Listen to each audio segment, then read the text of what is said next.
हज़रत मूसा अलैहिस्सलाम अल्लाह के बरगज़ीदा नबी, जिन्हें ये शरफ हासिल था कि वो अल्लाह से बराह रास्त हम कलाम हो सकते थे, एक दिन अल्लाह ताला से अर्ज करते हैं, या अल्लाह, मुझे बता, जमीन पर तेरा सबसे ज्यादा महबूब बंदा कौन है?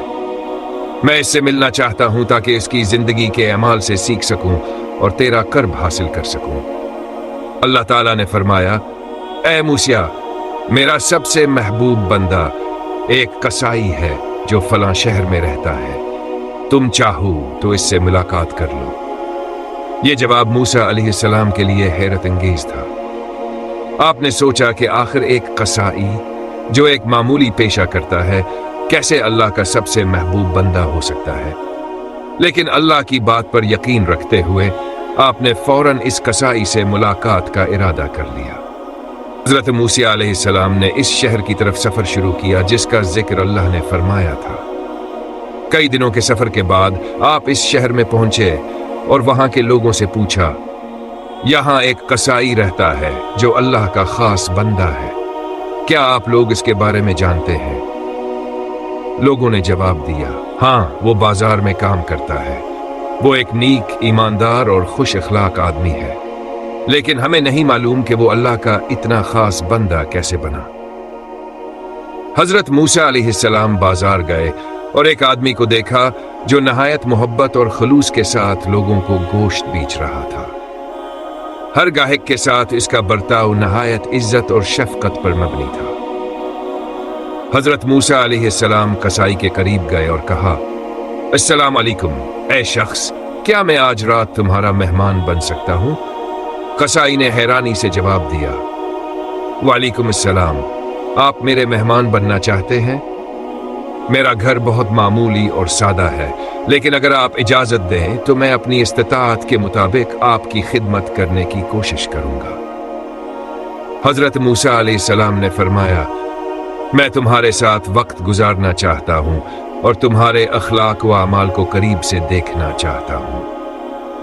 कसाई ने बखुशी दावत कबूल की और कहा, आप मेरे साथ चलें, मेरे घर में जो कुछ भी है वो आपके लिए हाजिर है।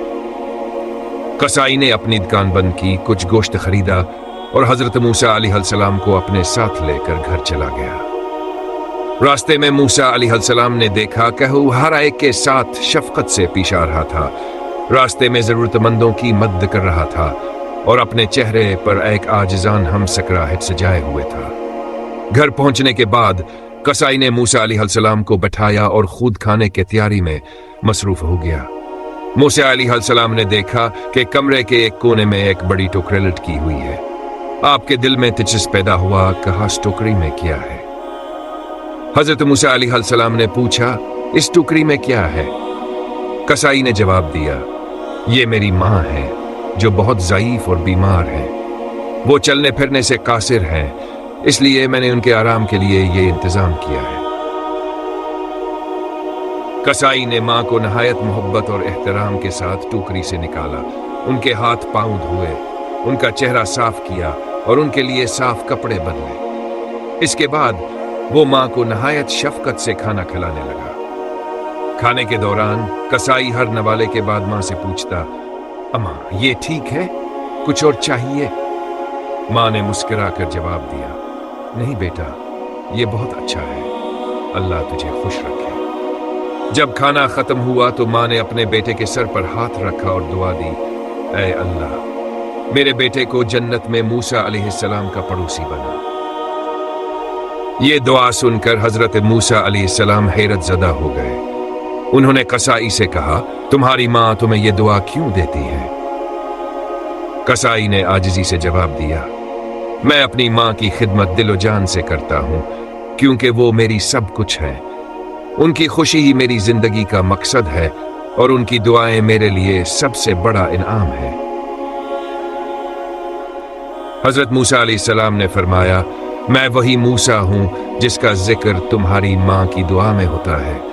अल्लाह ने मुझे तुमसे मिलने भेजा है। तुम्हारी मां की दुआ कबूल हो चुकी है और जन्नत में तुम मेरे पड़ोसी हो गए। ये सुनकर कसाई की आंखों में आंसू आ गए। उसने अल्लाह का शुक्र अदा किया और अपनी मां के कदमों को चूमने लगा। واقعہ ہمیں یہ سکھاتا ہے کہ والدین کی خدمت اور ان کی دعائیں انسان کی زندگی کو بدل سکتی ہیں۔ دنیاوی مال و دولت، ظاہری عبادات یا بڑے اعمال کی ضرورت نہیں، بلکہ خلوص، عاجزی اور والدین کے ذریعے اللہ کی رضا کا ذریعہ ہے۔ یہ مکمل کہانی خلوص اور قربانی کی اعلیٰ مثال پیش کرتی ہے۔